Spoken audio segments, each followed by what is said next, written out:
Time now for sports on 104.7 The Cave. Here's Ned Reynolds.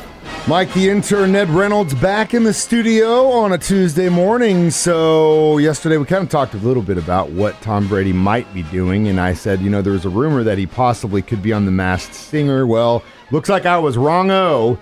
He was with his family in the Bahamas. Is that right? Well, he says he was. He denied that rumor about the Masked Singer, but interestingly enough, he said, but I was masked. All right, what's the end? Is this some kind of a hidden clue of some sort? That rumor about the Masked Singer, that's a series that apparently is beginning on Fox. I think it is Fox. Yeah, TV. they do. They've had a couple seasons. It's kind of. Is that what it is? Yeah, it's not my thing. No. It definitely ain't going to be your thing. I'll save you some. I'll save you some time. No, you're saving me a lot of time. Anyway, Brady was rumored to be a singer on that. He did deny it. But then again, Mike, what else is he going to do if he's under contract? This was an 11-day planned circumstance, whatever it was. Little difficult for me to believe that he planned a vacation right in the middle of training camp. That's a little unusual, but we'll see what happens. Anyway, he's back. He's with Tampa Bay. Probably not going to play in the final preseason game. Be interested to see what does transpire, but I'll bet you that he was one of the Masked Singers. I don't know. We'll see. Like I said, once they unmask him, if it's him, then we'll know if I was right or wrong. But at the same time, I don't care because it's not the Chiefs, and I really don't care about the Masked Singer. So, all right, the football season for college sports is coming up. Springfield teams actually open up this week. Who are we playing? Yeah, it's not the Bears. The Bears are next week, and they're down in Conway, Arkansas. That's, of course, the 1AA FCS.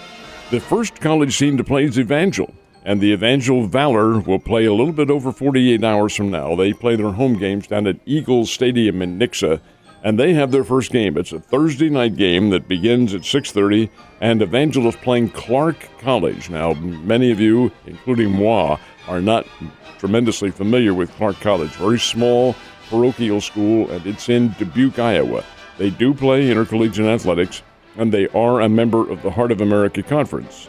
So is Evangel for one final year. This is it for Evangel and the Heart of America. They're moving to the Kansas Athletic Conference, and that's next year. But for now, they're going to finish up in the Heart of America, and they do play Clark, and that is a Thursday night game this Thursday at Eagle Stadium in Nixa. Evangel's been playing pretty well. We'll see what happens. Yeah, it's been nice to see them have pretty good seasons recently.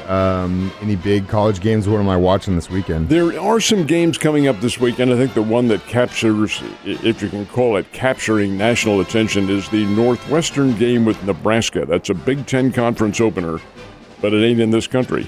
It's in Dublin, Ireland is where they're playing it. They call it the Shamrock Series, and they try to have a game there each year. They'd love to have Notre Dame over there. That's what I was going to say. I mean, Northwestern probably has got some Irish Irish population there, too. But you don't think of the Irish when you think of Northwestern. No, you think Notre of Dame has been scheduled there in the past couple of years. But the games have been postponed or canceled, in this case, because of the COVID outbreak. And now they're beginning, and Notre Dame's out of the rhythm. They'll be back over there somewhere along the line. That game, Nebraska against Northwestern, is one of them. There's a game between Illinois. Illinois plays Wyoming in Champaign-Urbana. Shouldn't be much of a game. One that I am interested in, it's going to blow your mind a little bit, is New Mexico State versus Nevada. And they're playing in Las Cruces, New Mexico. Why is there any interest in that? Well, New Mexico State plays Mizzou later on this year, toward the end of the year. And New Mexico State's head coach is a fellow named Jerry Kill, Kill. Jerry Kill took Webb City to their very first ever state championship in the late 1980s. Oh, cool. And since then, they've won 15 more. Yeah, he kind of set the tone for that team. Yeah, he set the barrier, and they have since hurdled that barrier. Kill is a fine coach. He's been all over the country. Coached at Southern Illinois, Northern Illinois, University of Minnesota in the Big Ten Conference, K-State. He's been around there as an assistant and an advisor, went down to Arkansas as an advisor, kind of one of these nomadic college coaches. Well, now he has the head coach at New Mexico State, which hasn't been very good in the past, and he's going to try to get them back into some kind of relevancy. But anyway, that game is also this weekend. Next weekend, actually part of next week and next weekend, That's when college football really hits it. That's my favorite weekend to kick up and do nothing but watch college football. Cardinals have been just white hot. They make it 8 straight yesterday. They did, and this is just out of a storybook, Mike. This is what you read. Little kids read these episodes. Oh, the great heroes coming through.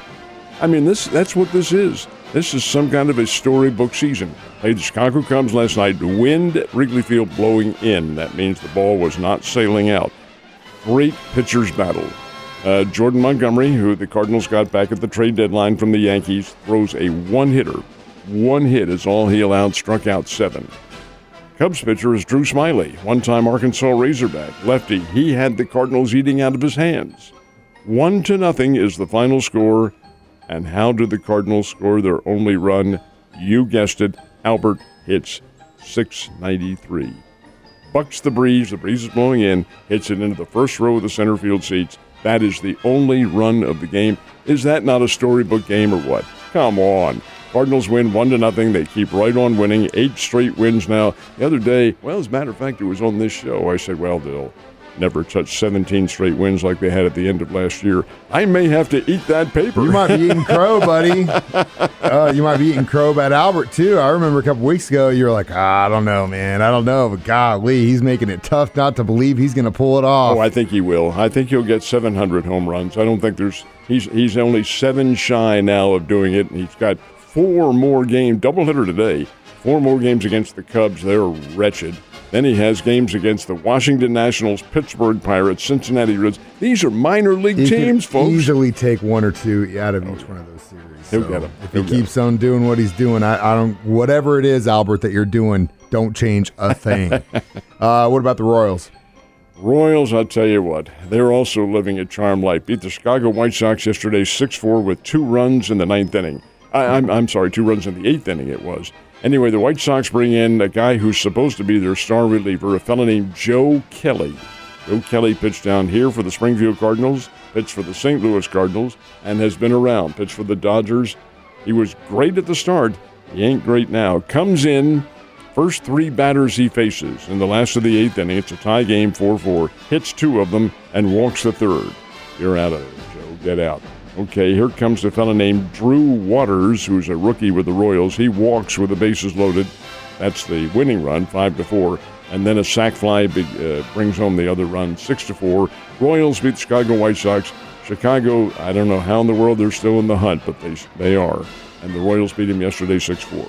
It's good to see the Royals doing some good out there, especially when it's against the White Sox. All right, so got one more preseason game for the Chiefs. It'll be on Thursday. They square off with the Packers, Arrowhead Stadium. This will be their 20th preseason meeting over the years because they do seem to play the Packers a lot in preseason. What's the record, though? The record is very interesting because you're right. This is the 20th time preseason. Now, of course, they played regular season, played the very first game ever, the Super Bowl, Packers and the Chiefs.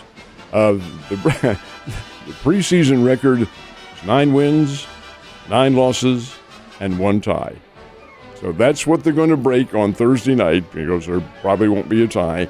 9-1 is where they stand in the preseason. They do play at Arrowhead Sunday. Of course, the game is heard right here on 104.7 The Cave with the pregame beginning at 5 o'clock. It's a 7 o'clock kickoff on Thursday night. It's going to be a great time, but you heard it here first. Anytime Ned says never, there's a chance it's going to happen. So we might see a tie on Thursday. Ned, you have a great day, man.